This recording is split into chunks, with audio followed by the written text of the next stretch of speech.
So good.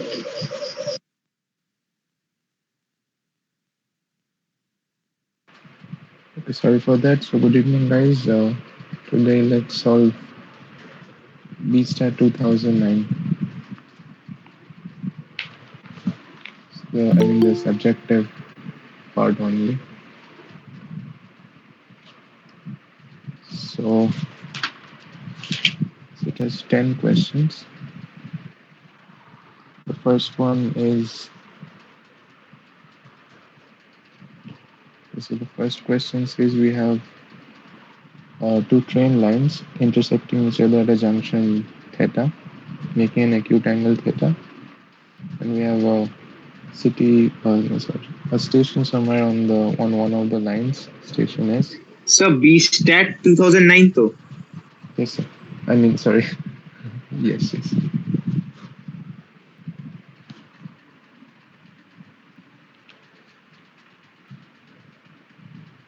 Suppose the length of the train is L. So we are given that when the station, okay. So the train subtends an angle alpha at the station when its front is at the junction, and also it subtends an angle beta at the station when its rear end is at the station, at the junction, and beta is also less than alpha. And we need to show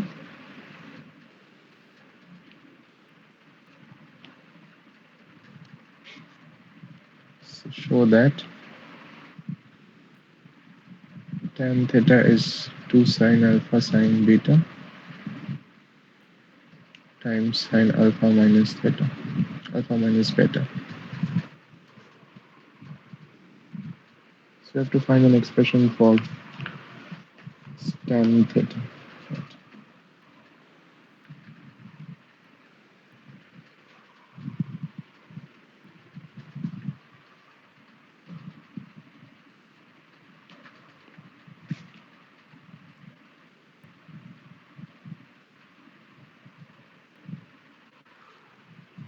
This will be B, and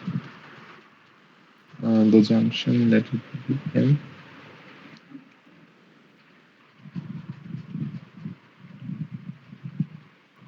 So how to find tan theta?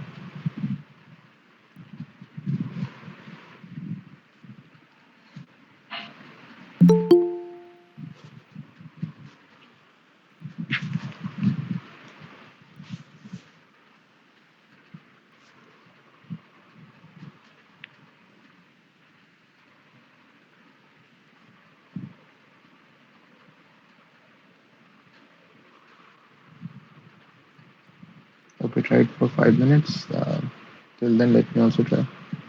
Okay.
Okay, so in breakthrough, you can directly use that MN rule to solve this one. I guess I don't remember if I proved it. So the MN rule is something like if you have a triangle, suppose this length is M, this length is N, this angle is theta, this angle is alpha, this be beta.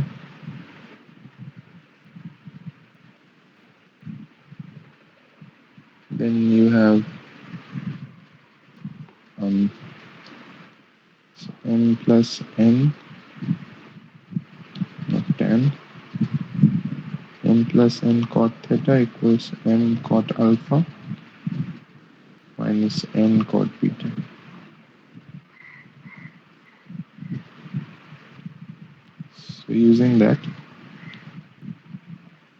So using that,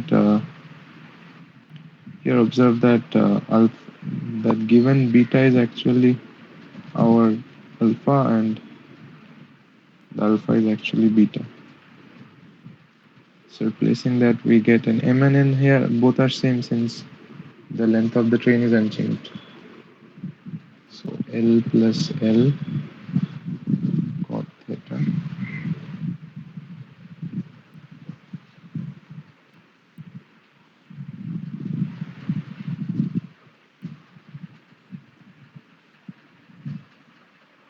or okay, this is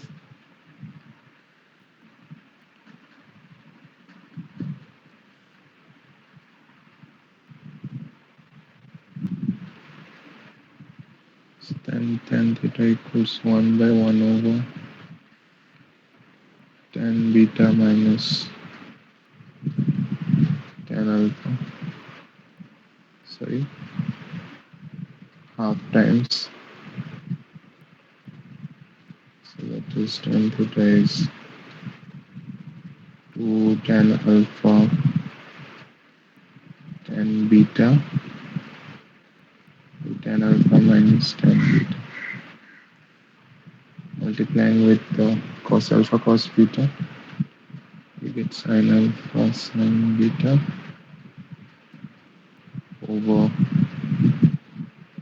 sin alpha cos beta minus sin beta cos alpha, which is sin alpha minus beta.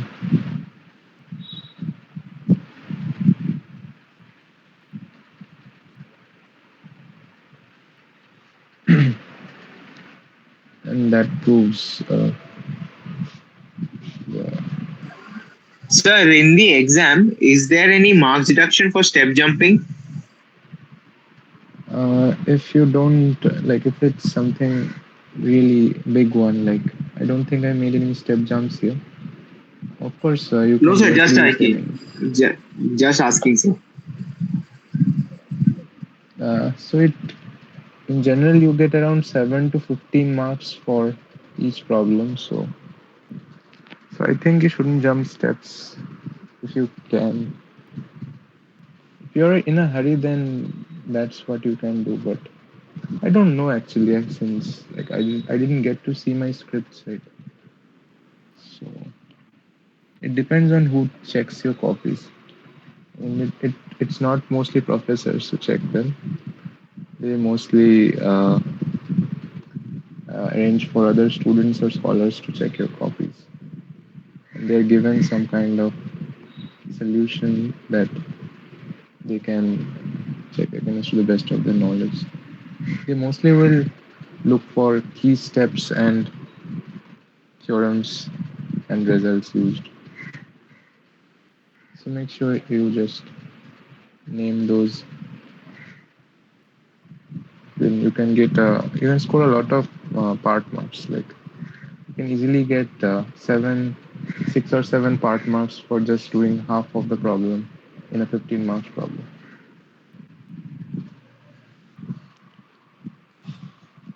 Oh, okay, so let me try to prove this MN rule. Proof.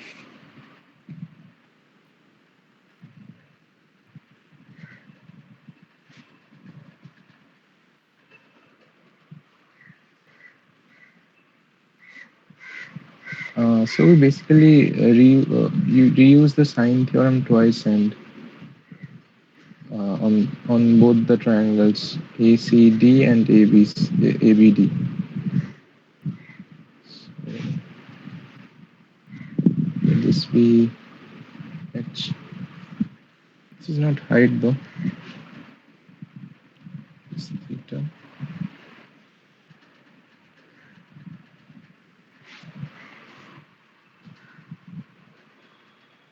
So from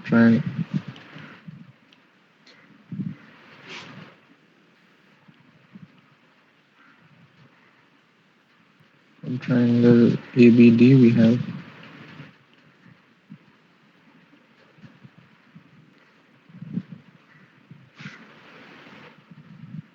this angle is theta minus alpha, and this angle is phi minus theta plus beta. So h by sine theta minus alpha equals n by sine alpha. From triangle ADC we have h by sine theta plus beta, since phi minus theta is theta, equals n by sine beta.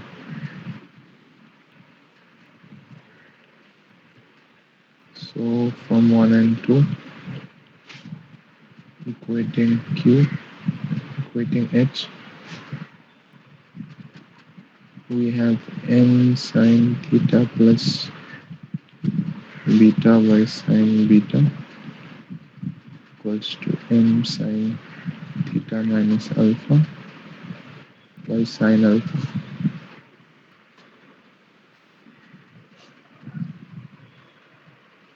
Now, let's expand them. So sine theta cos beta cos theta sine beta.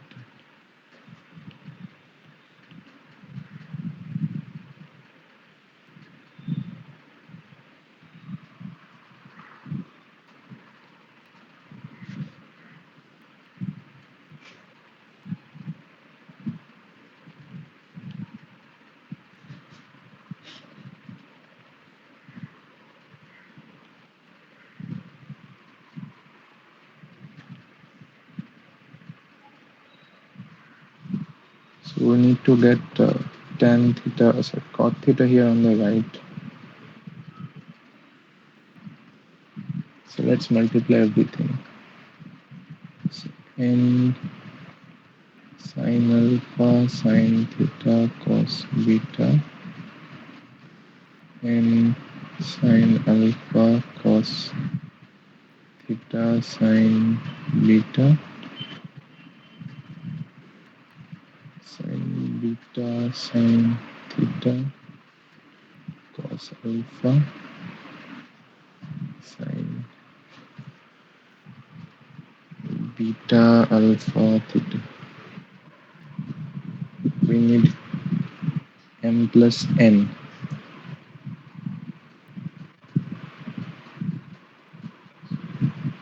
So this sine beta alpha theta, beta alpha theta.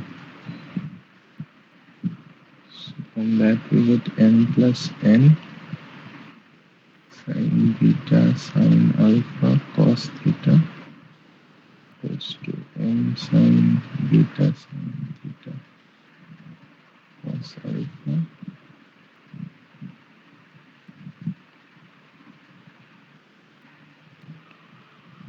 Now divide by sine alpha sine beta.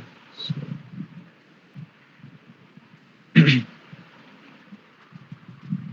just a sine. Okay. So we get tan theta if we divide by sine theta into sine alpha into sine beta. Here we get cot alpha, and here we get cot beta.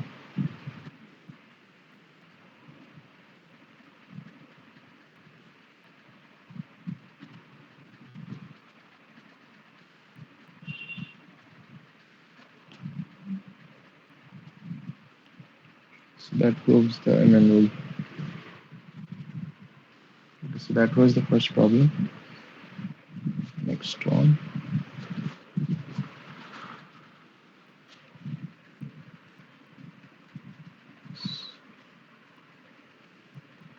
So fx is a continuous function which whose first and second derivatives are continuous on 0 to 2 pi. So f is inside C2 0 to 2 pi, and f double dash x is positive for all x in this range. We need to show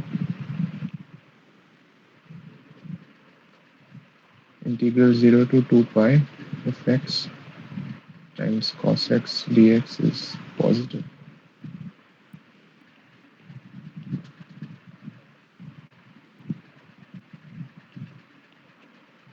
So try this one.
Could anyone solve it? This is pretty easy actually. I will expect you to solve it. So,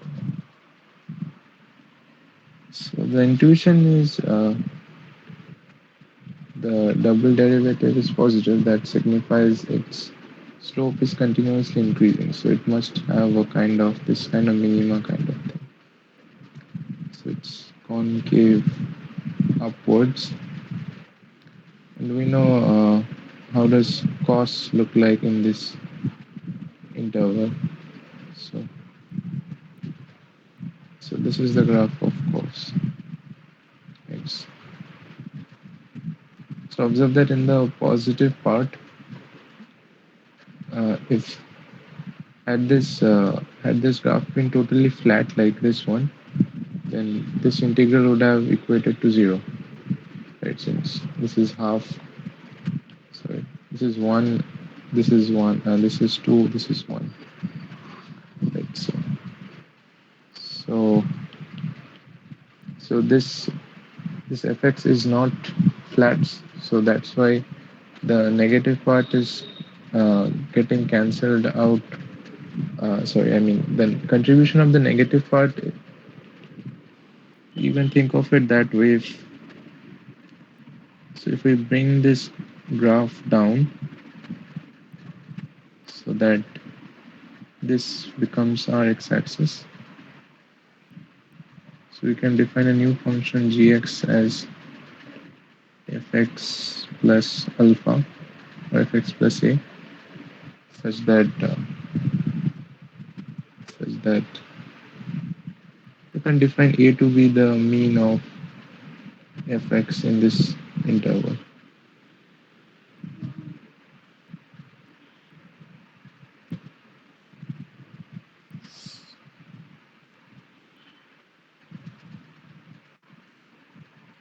Right. So now you see our integral I is now transformed into I equals fx cos x dx equals fx plus a cos x dx minus a times cos x dx. This simply goes to zero. So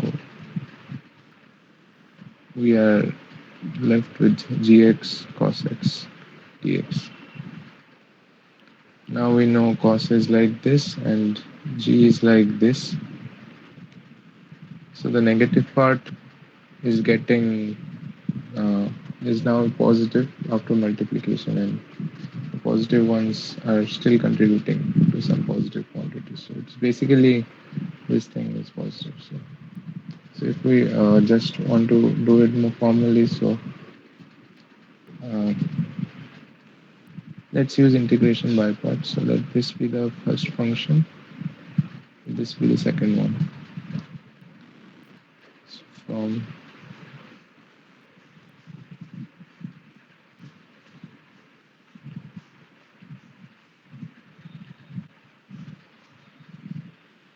so integral uv dx is u times integral v dx minus u dash integral v dx dx.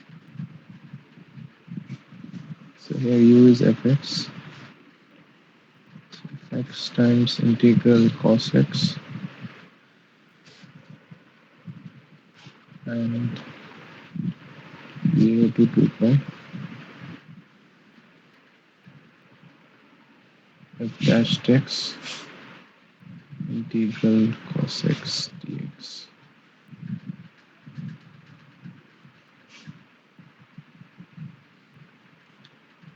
Sorry. So pi is this.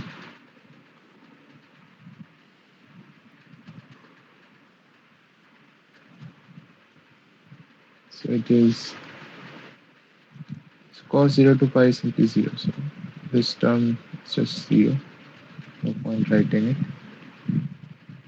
Sine 2 pi f dash x integral of versus sin x dx.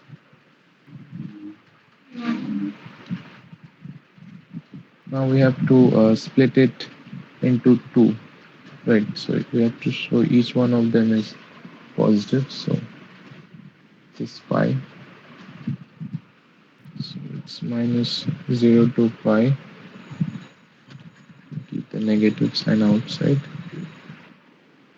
f dashed x sin x plus pi to 2 pi f dashed x sin x.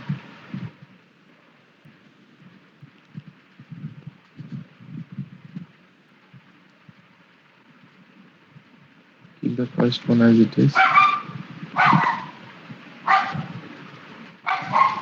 For the second one, we use substitution u or t equals to x minus pi. So we have 0 to pi f dashed that implies x equals to t plus pi, t plus pi, t plus pi dt dx equals to.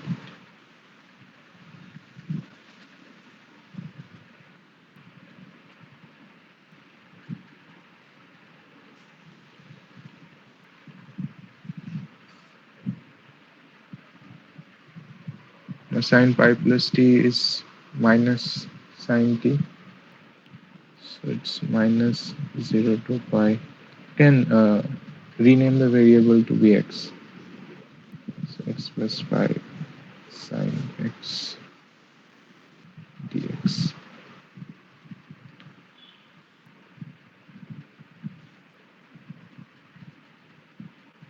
So if we write it under one integral, so we have plus fx plus pi minus, sorry, I mean f dashed x plus pi sin x dx. Now you see we were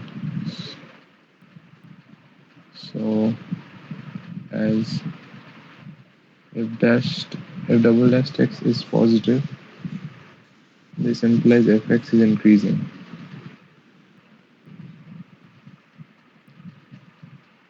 So f 2 pi is greater than or equals to f pi, and fx plus pi is greater than or equals to fx. Sorry, I mean f dashed. Since f dashed is increasing. So this is a positive quantity, and this is already um, so the sign next look here. So we are only in 0 to pi. So in 0 to pi, sin x is positive. So you're multiplying a positive quantity with something positive. So the integrand is positive. So if you integrate a function which is always positive on the whole interval, it has to be positive, right? So hence,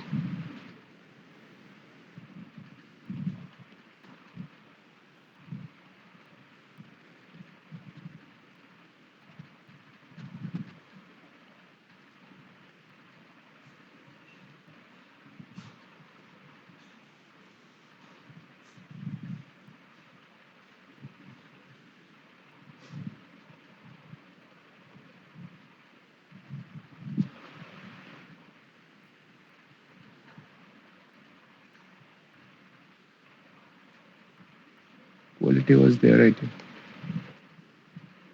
And that proves the required result.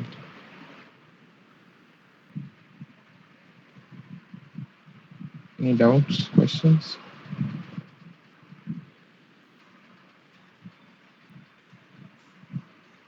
So let's move on to the next one.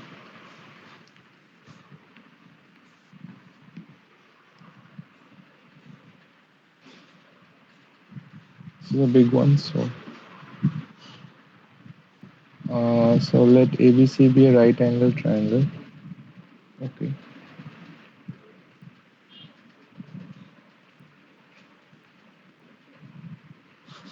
We have BC equals to AC equals to 1.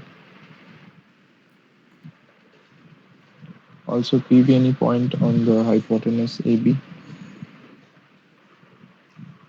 Draw perpendiculars PQ and PR on AC and BC respectively. So BC,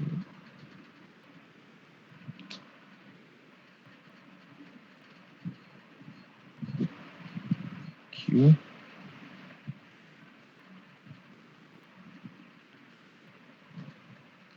So these are perpendiculars, although they might not look to be ones. So then we have, okay, so define M to be the maximum of areas BPR, APQ, and PQCR. So this one, I mean, this one, this one, this one. So M is the maximum over XYZ. That is the maximum of areas of triangle AQP, triangle PRB, and quadrilateral PRCQ. Okay, so now we have to find the minimum possible value of n. So over all possible positions for P. So this one can vary from here to here. So obviously if, okay, so try it for 5 minutes, then I will discuss. Just like last one.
Okay, so 5 minutes are over. Let's see Sir, what. is the Yeah. minimum possible value of m 1 by 4?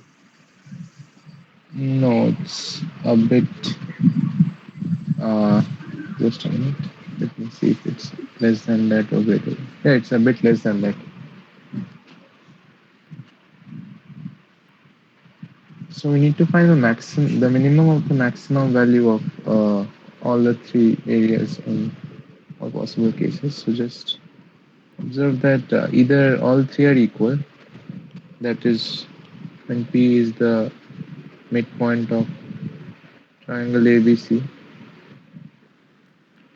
So if P is the midpoint,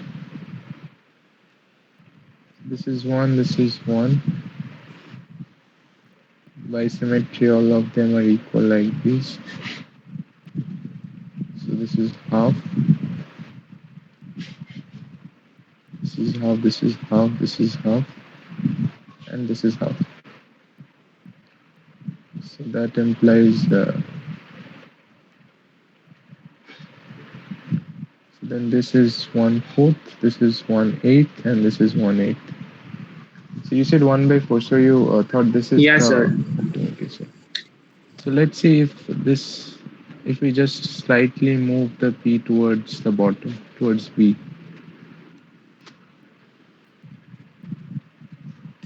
So the share of one triangle then increases. Yeah. And the other one goes down, so we can ignore it by that. Suppose this is the case.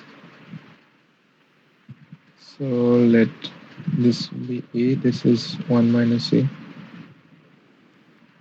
and this is A since this is a isosceles triangle.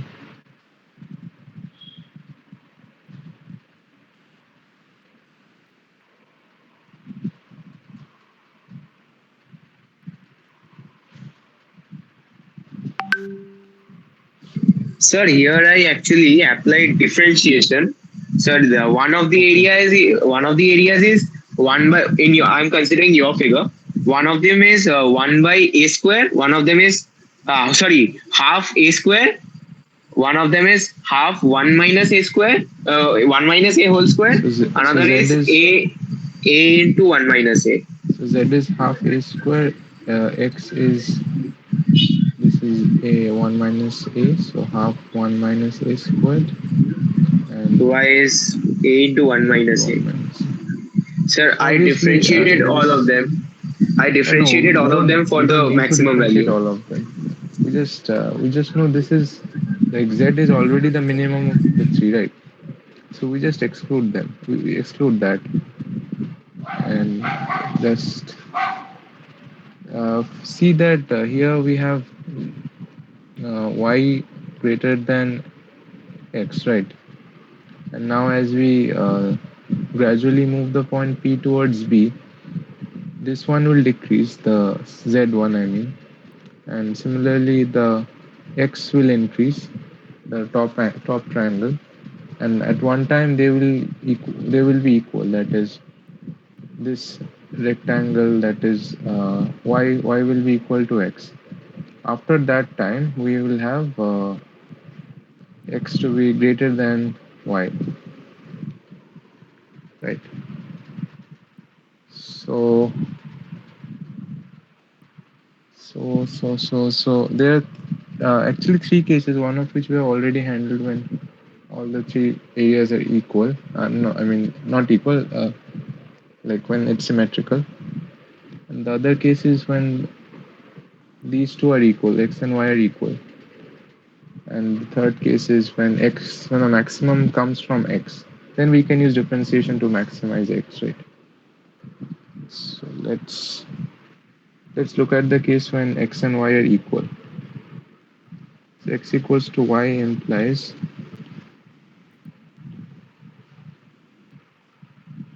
so half 1 minus a squared equals to a times 1 minus a. That gives 2a minus 2a squared, a squared plus 1 minus 2a.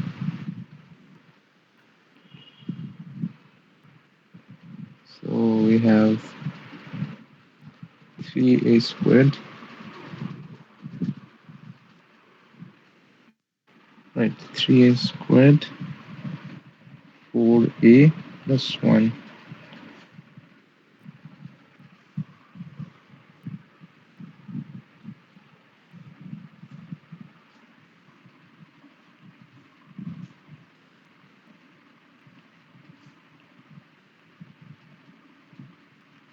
So a minus 1 and a minus 1 by 3. So a is either 1 by 3 or a equals to 1 is obviously an extreme case where one of the triangles just goes to 0. Z goes to 0. So this is a possibility. So if a is 3, so a is 3, that implies m is equal to x equal to or y equals to half 2/3 times 2/3. So 2/3 times 2/3 times half. So it's 2/9. So that m is 2/9. Previously, here we got m equals to 1/4. So if we now compare between 1/4 and 2/9, we have 2/8 and 2/9. So obviously this is smaller. So let's see if we can do better. Now the last case when x is greater than y. Z greater than y is a similar case, so we just don't need to check that. If we check this case, it should be enough. So x is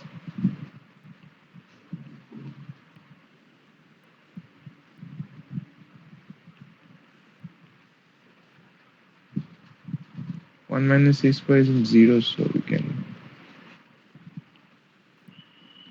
cross out one factor.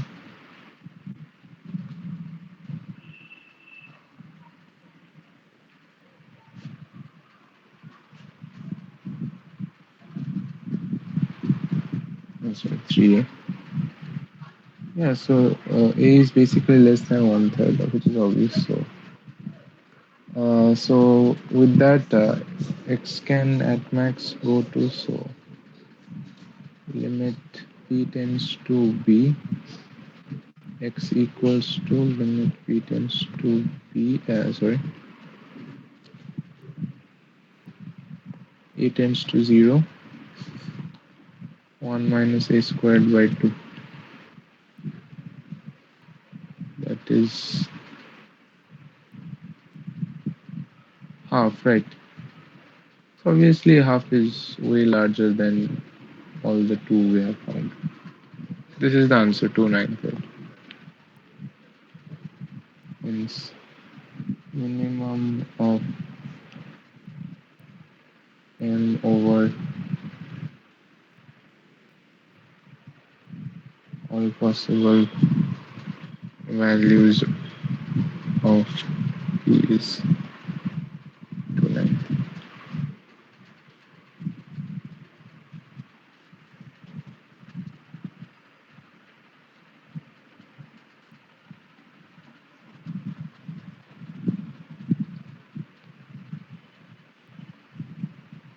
This was a nice one. So question number 4.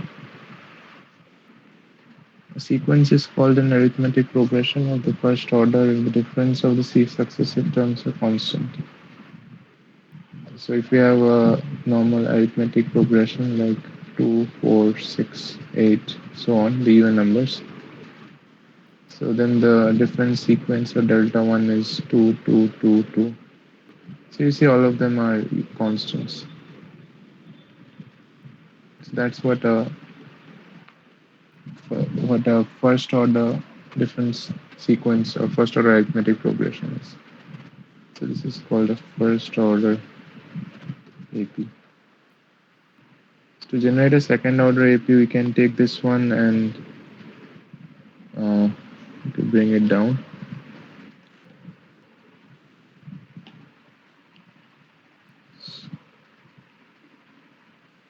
So we can start with any number, say 5, and use these as differences.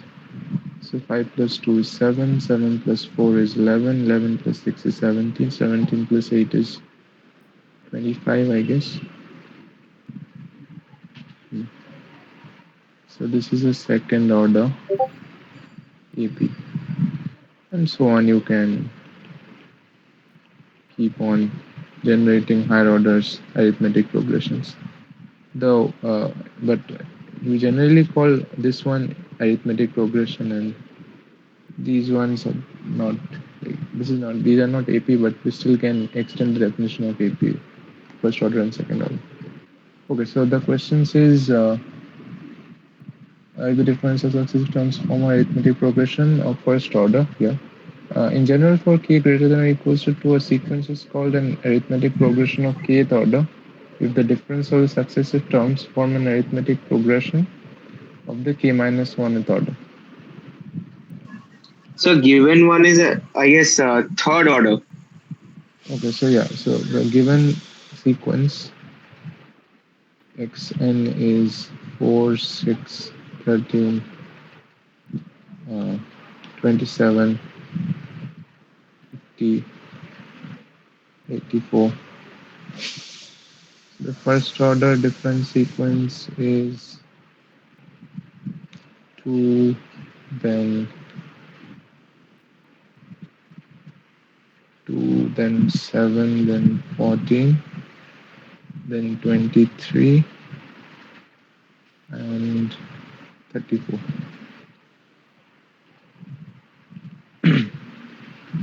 Del 2 is 5, 7, 9, 11,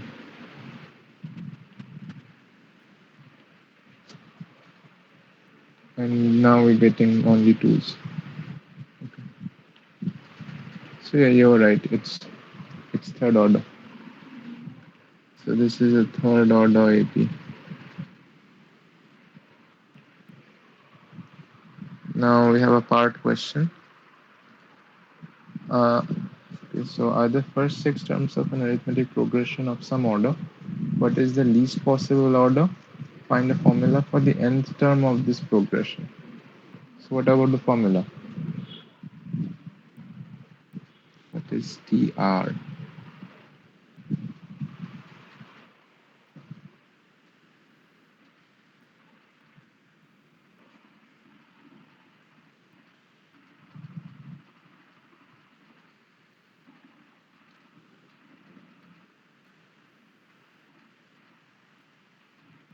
Yeah, anyone?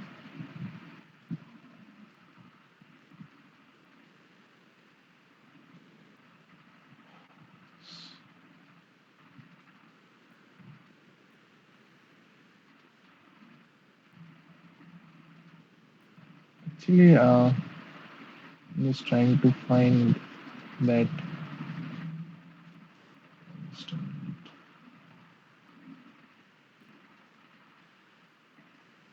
Newton's is a new formula for finding the general term of these kth order arithmetic progressions. So just a question. I don't think, though I don't think it's related here. But can Newton's interpolation formula be used here? Yeah, yeah, that's what it's called, it interpolation formula. So you remember the formula? So actually, it's there in my course, but I can't recall it currently. Okay, so you are in which course? So engineering. Okay, so oh, okay, it's there. So can you vaguely even remember it? Like, how does So it like look like? firstly, like we have categorized it into delta one, delta two, delta three. Then f of f of x, a plus what to say, hx equals to f of a plus delta f of a into something. Okay, so as far as I remember, you basically have like take any what you can say a path from any of that constant term. Suppose this is the constant term. it's the root. This is any path. It can be in zigzag. It doesn't matter. There is some proof which proves that. So I will recall that next week. So okay. So let's suppose we have taken this path. So it has 2, 5, 2, 4. We don't need the last one. Next we I guess multiply each of the terms. So this is n minus 1c0. This is n minus 1c1. This is n minus 1c2. This is n minus 1c3. This n is basically the order like this, not this n, this tn. So either this is n minus 1 or this is n, just n. I just don't remember, so let's see which one works. It's easy to remember since obviously you have to start from 4 plus something, right? So 4 plus, so this coefficient is 1 here, and in n minus 1 c 0 is also 1, right? So it has to be it has to start from something c0, and then which one is 0 is easy to remember since the degree of n has to be highest in the coefficient of this last, the delta 3 one, since it's pretty deep seated in the whole difference table. So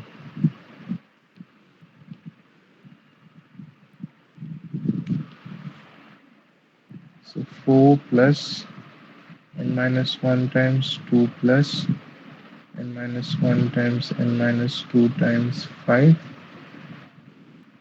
plus n minus 1 times n minus 2 times n minus 3 by, sorry, so 2 times 2.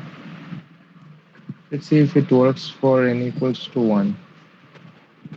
So t1 is 4 plus 0c1. 0c1, I hope so. I got 0c1.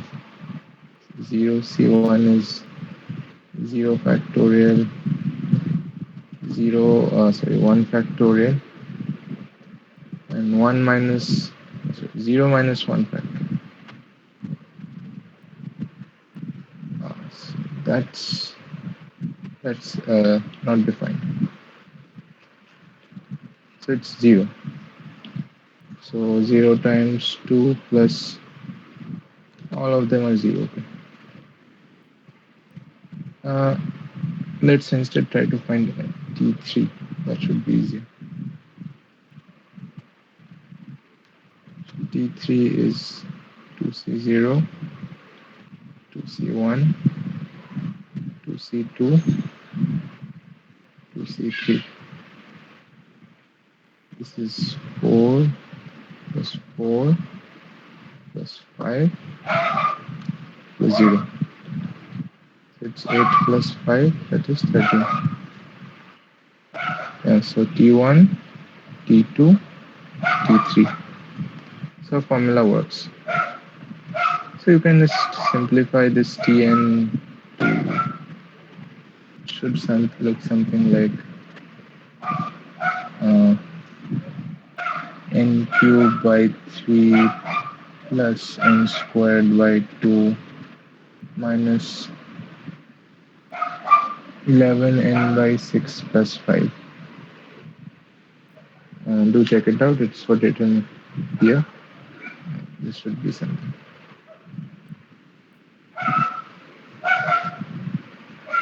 So this is Newton's interpolation formula.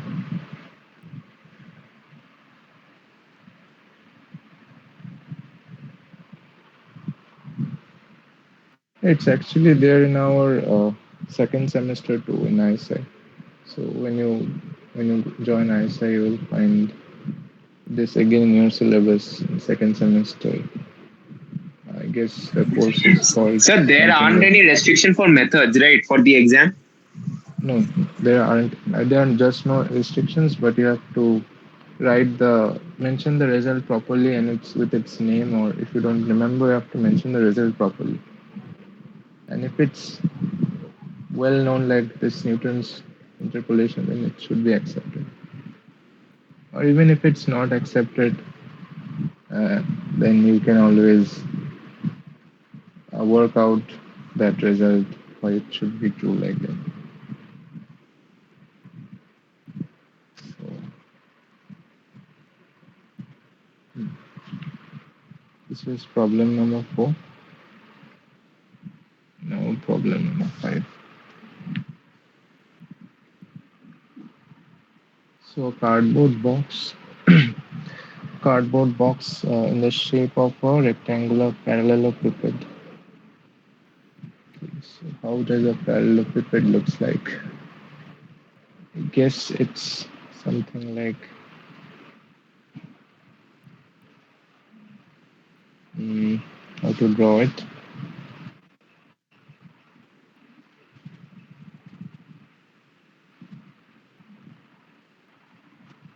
It's just looking like a cube. That's all.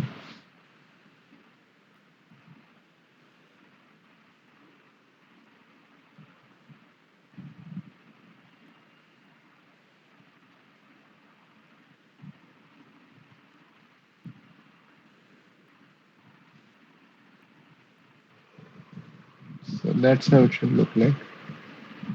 A cardboard box is in the shape of a rectangular parallelepiped is to be enclosed in a cylindrical container with a hemispherical lid. So the container is something like this. The lid is a hemisphere. The total height of the container from the base to the top of the lid is 60 centimeters, and its base has a radius of 30 centimeters. Find the volume of the largest box that can be completely enclosed inside the container with the lid on.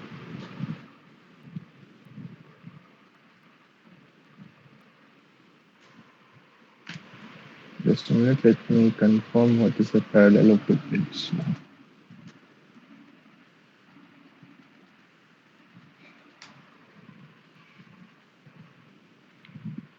Okay, so cuboids are also parallelepipeds.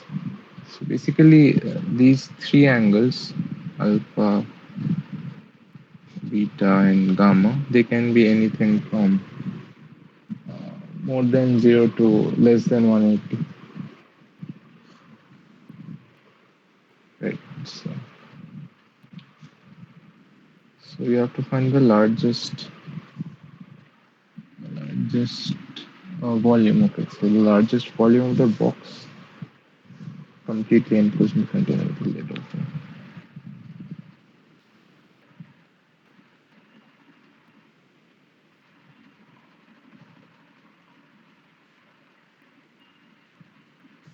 So height of the cylinder is 30 centimeter, right? It says if the total height of the cylinder from the base to the top of the lid. Okay, okay. Yeah. So yeah, so height is 30 centimeter. I mean without the lid part, which is another 30. Since the radius is 30. Yeah, so total height is 60. Right.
Sir, Yeah, sir, the largest rectangle that can be enclosed in a square has a side of r root 2, right? you mean in a circle, right? Yeah, sir. Yeah, that's obvious. So that can be converted into 3D for us in this problem.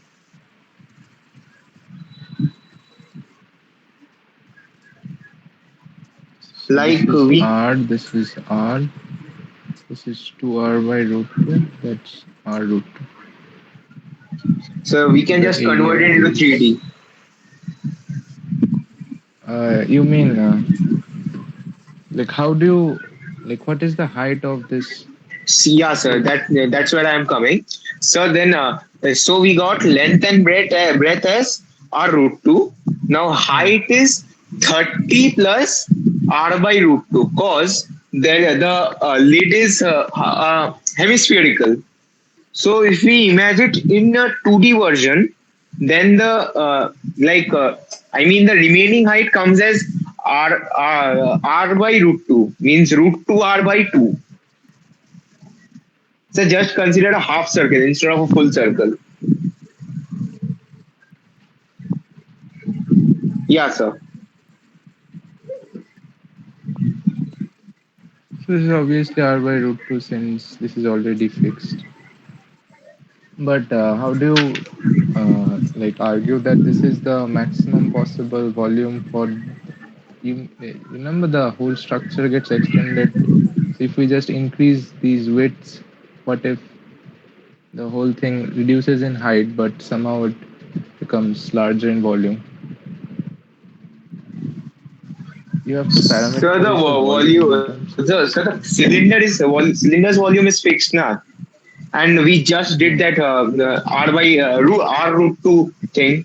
That means each and every edge is getting So attached to the cylinder's body. That means the maximum area. It's occupying the maximum area. okay, so I think it's this logic should work. But I was okay. So let's go with that. Uh, so this is actually the cross section when we view from this angle. No, no, not this angle. This angle.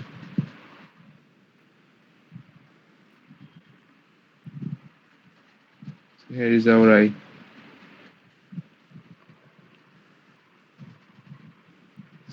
So what is the volume coming?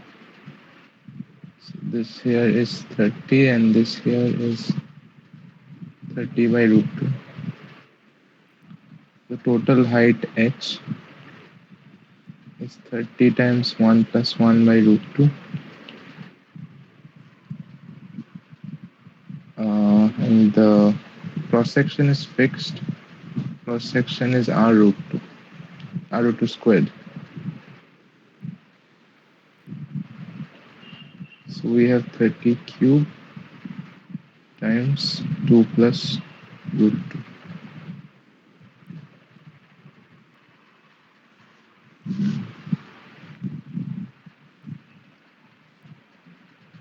27 10 power 3 times 3.414. How much is it? Calculate.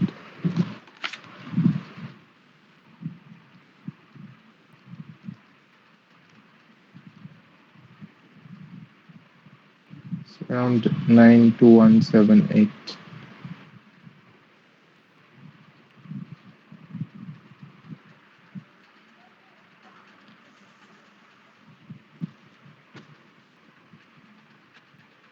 Okay, so that's the answer then. 30 cube times 2 plus root 2.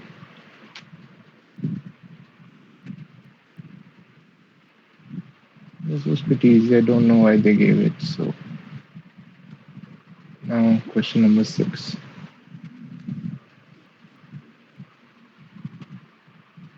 So not all the problems are difficult. Two or three of them are pretty easy, like this one and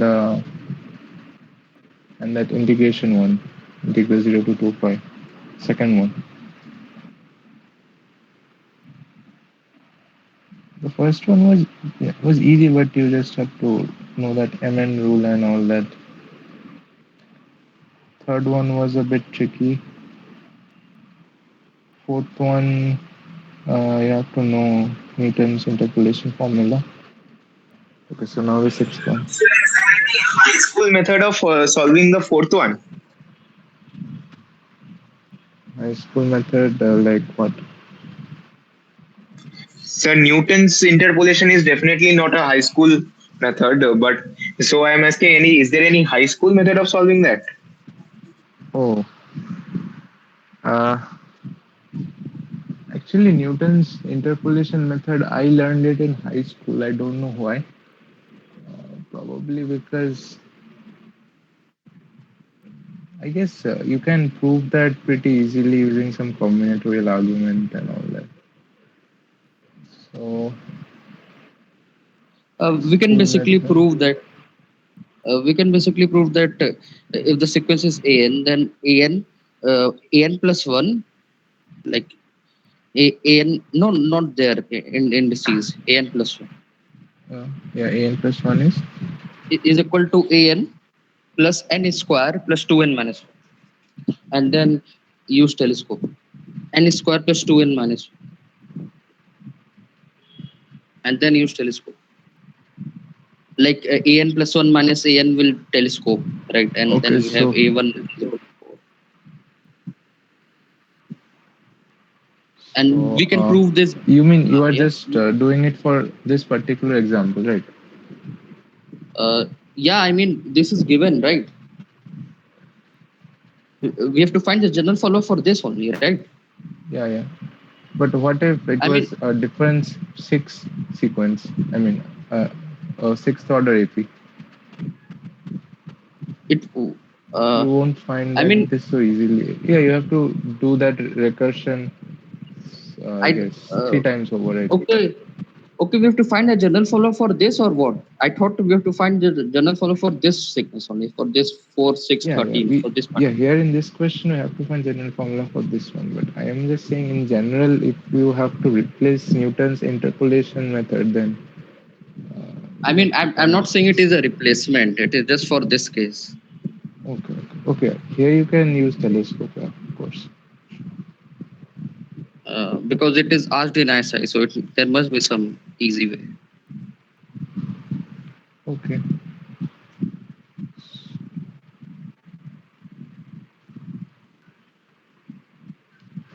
So move on to the sixth problem. So fx is a function satisfying x times fx equals log x for all x positive. And we have to show the nth derivative of f evaluated at 1 is equal to 1 power minus 1 power n plus 1 times n factorial times 1 plus half plus till 1 by n. So, so this is from functional equation, and I haven't touched upon that topic yet. I will do it. Okay, I will try to cover it next week. It's pretty big topic, but most of it is basically common sense and substituting and evaluating the functional equation at various key points and finding out properties. There are two types of analysis, one involving natural numbers and the other one involving real and complex numbers. It's mostly the natural number one that here we will use since it's n factorial. So obviously it's only true for natural numbers. Okay, so try it for a few minutes.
So this is basically induction. So could anyone do it?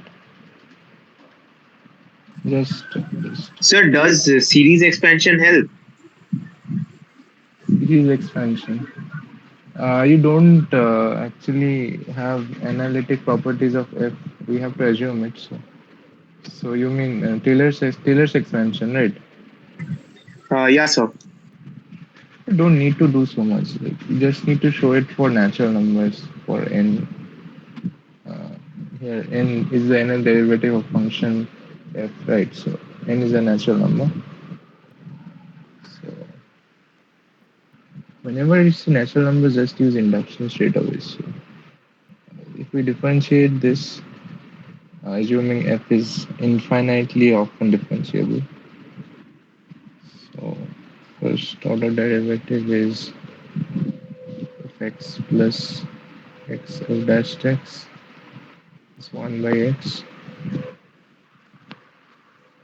Then f dash x plus f dash x plus x f double dash x is minus x squared, which is just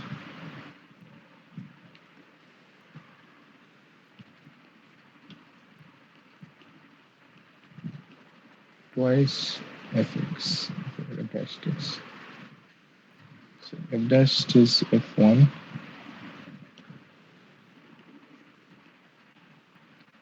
Minus 1 can be written as minus 1 cube by x squared. If we differentiate it once more, we can easily see the pattern, and it's like f triple dashed, that is, this was f2,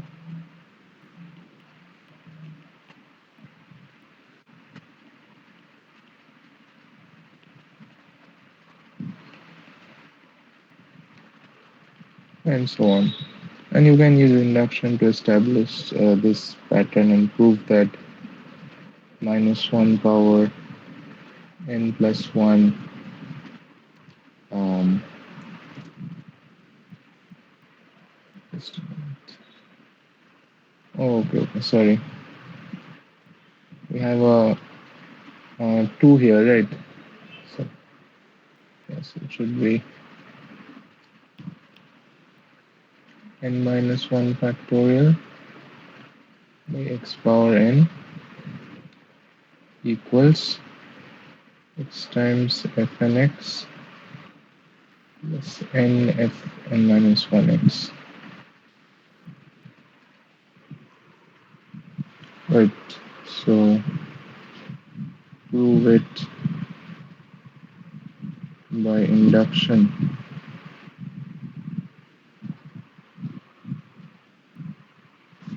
So assume it holds up to k. So for all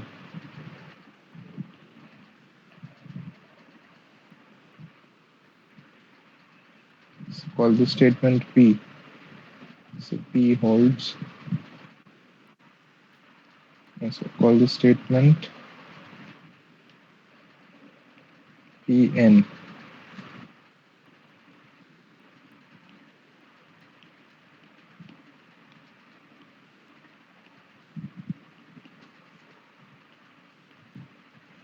So pk plus 1 is the statement minus 1 power k plus 2 k x power k plus 1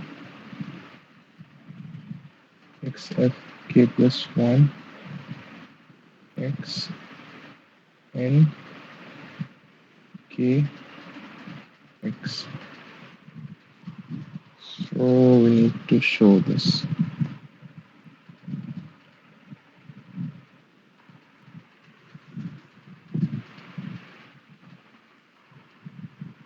We already know. So we know pk is true. So pk says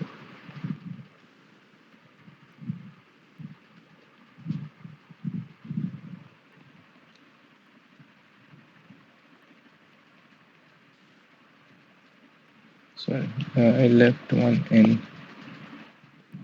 So skip this one.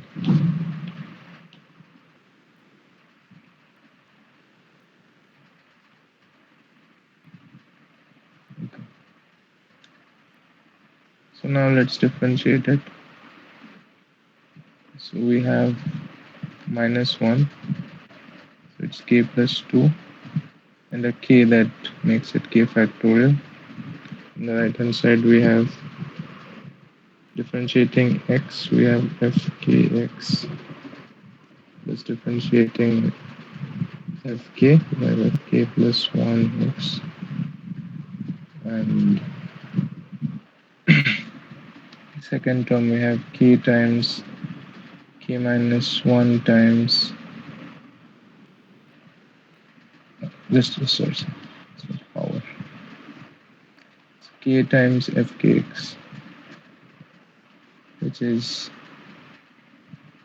x times k plus 1x plus k plus 1 times f power fkx. And so hence by principle of mathematical induction, pj is true for all n in naturals. Right, so that was the first induction to solidify first this one.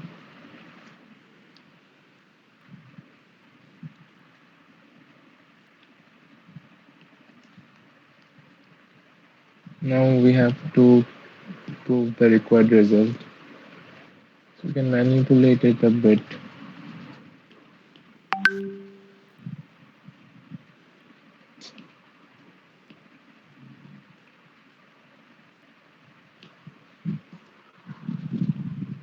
So this gives us,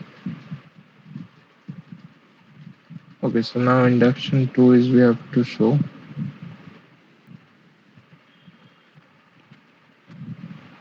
that was induction 1.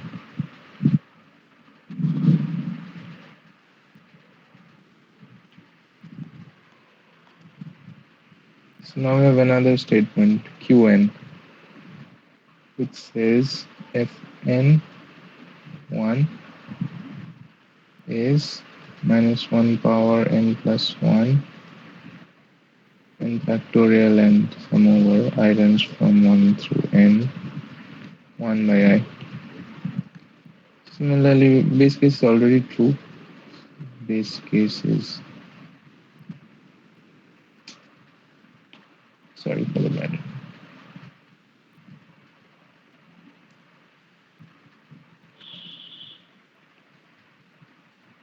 F11 is, what is F11? So put 1 here in x equals to 1. So F1, F dashed 1, 1. So it's 1 minus F1. Hmm.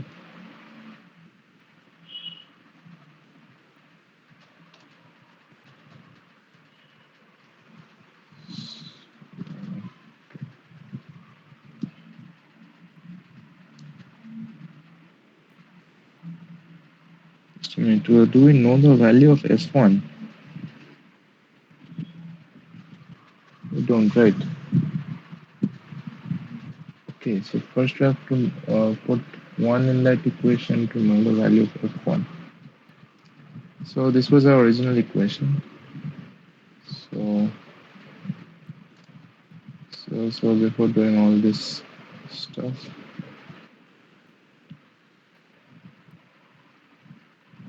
putting x equals to 1 in given equation, we have f1 equals to ln x, ln1 equals to 0.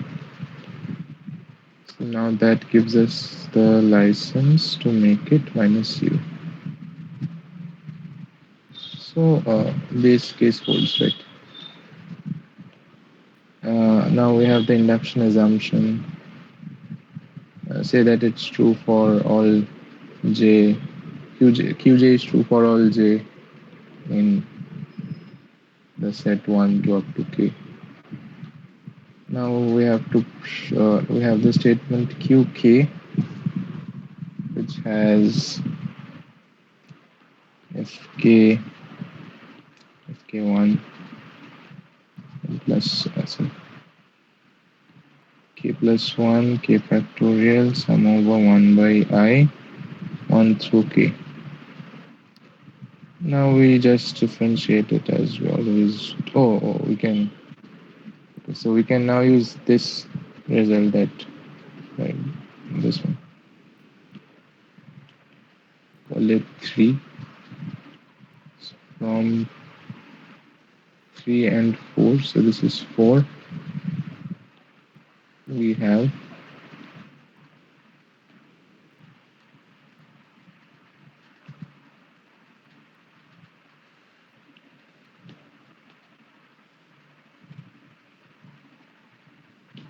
so erase all the n's and replace it with k.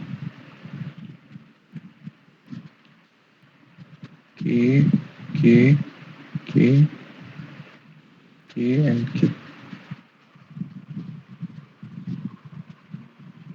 So which is the third statement?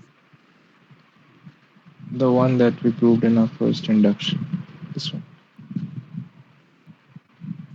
Okay.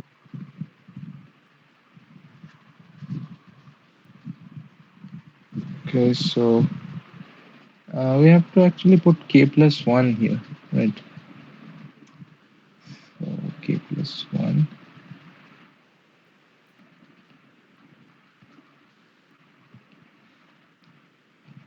plus 1 plus 1 plus 1 f k x.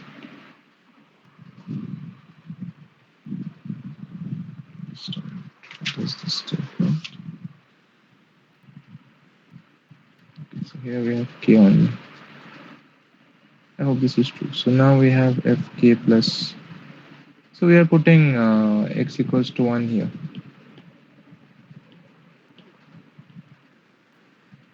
X equals to 1 and rearrange. We will get fk plus 1x equals minus 1 power k plus 2,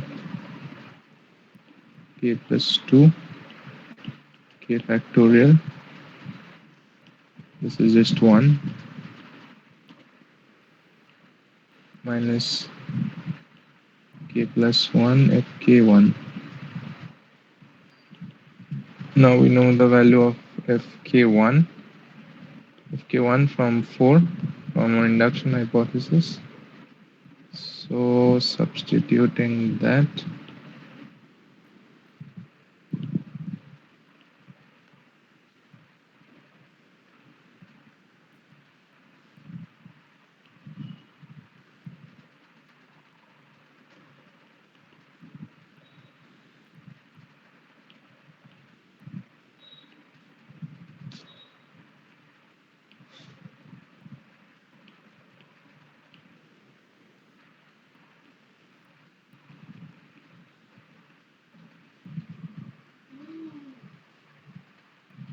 we have a k plus 1 outside.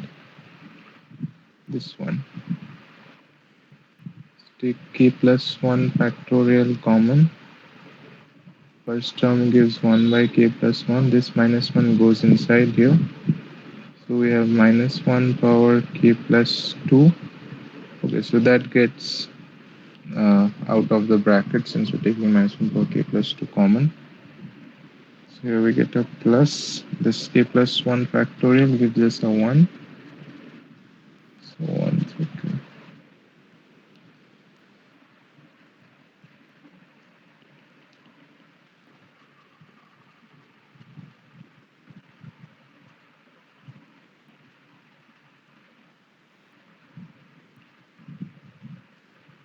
This is right.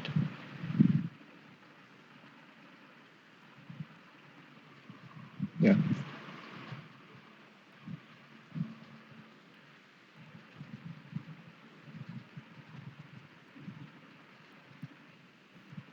Hence, by principle of mathematical induction,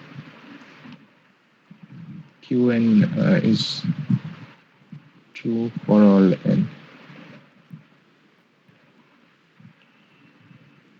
and our problem is proved.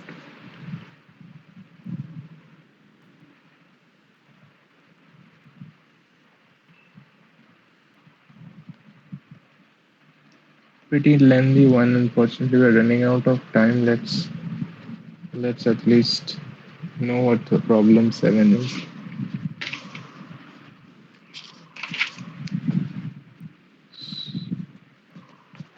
Okay, so show that show that vertices of a regular pentagon are concyclic. So we have to show pentagon C, D, E. It's regular, that is all angles and all sides are same. So show that vertices of any regular pentagon are concyclic. We have a part question. If the length of each side of a pentagon is x, so this is x, this is x, this is x, so that the radius of the circumcircle is x by 2 cosec 36 degree. Part 2 is easy. So concyclic means cyclic. Yeah, can be inscribed in a circle.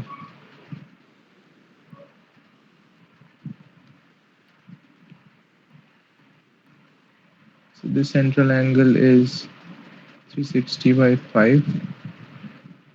So all of them are equal.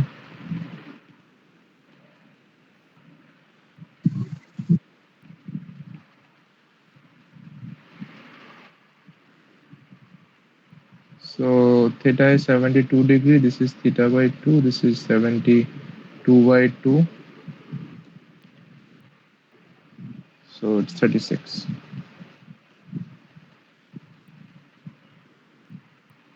What do I have to find out? Yeah, the radius. So we have so we are trying to find the base by the help of the perpendicular, which is x by 2. So base by perpendicular is basically cot. So r cot, cot theta by 2 is x by 2, which implies r cot 36. Am I messing up? Just a minute.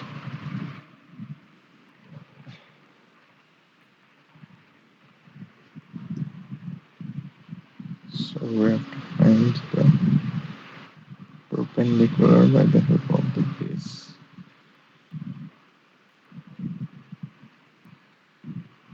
It's 10 here, right?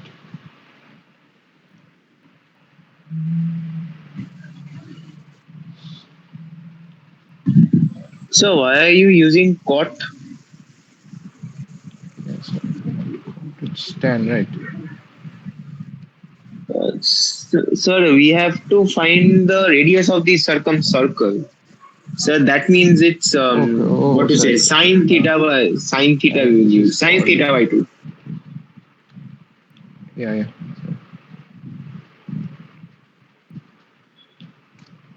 So I have to find the hypotenuse.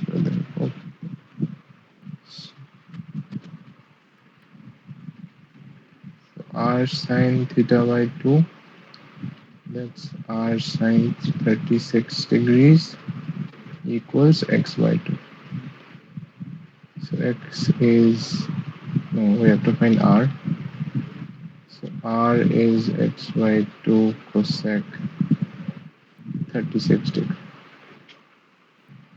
as we were asked to find out. And for the first part, The lens of okay, so we have to show it's concyclic. How to show that?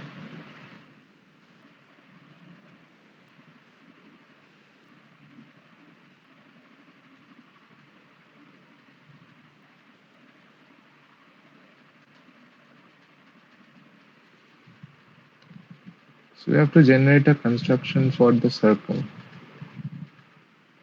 Uh, so suppose we have a okay. So suppose we have this pentagon.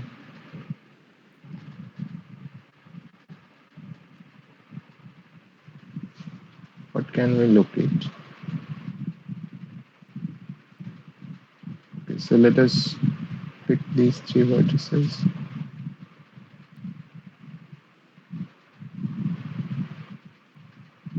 So we have to show somehow the circumcircle of the triangle ABD also contains the vertices C and D.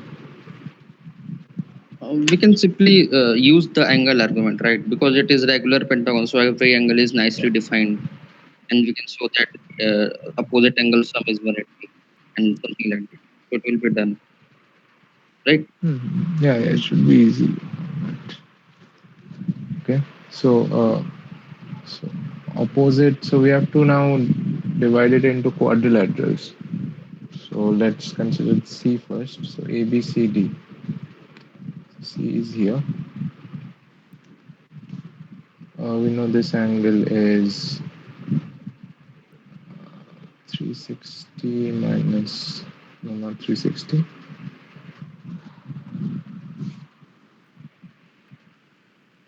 180 minus 36 degree, that's 144 degree. So 144 degrees. What's this angle?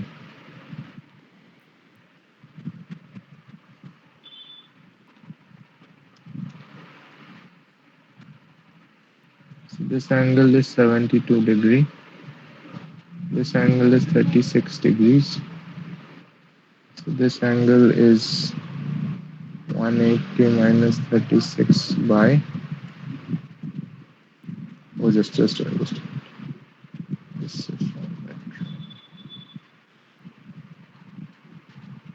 yeah, that was 180 minus 72 degrees. Sorry. So which is 108. So this is 108. And now A is 180 minus 36 by 2.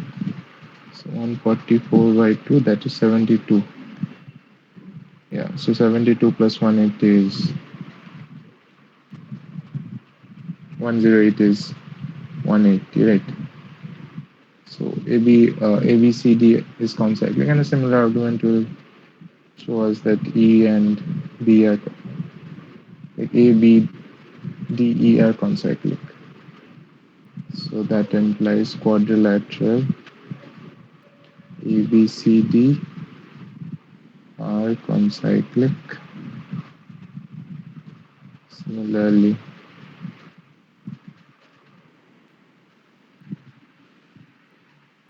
ABDE are concyclic.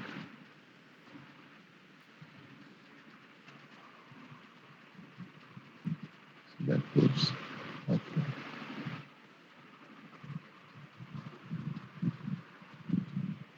Okay, so then I think I have discussed 8 and 9 sometime before this, like some time ago, because I have marked them. Must have discussed them sometime before. I will just discuss 10 next week. Okay. See you then. Good night. Good night, sir.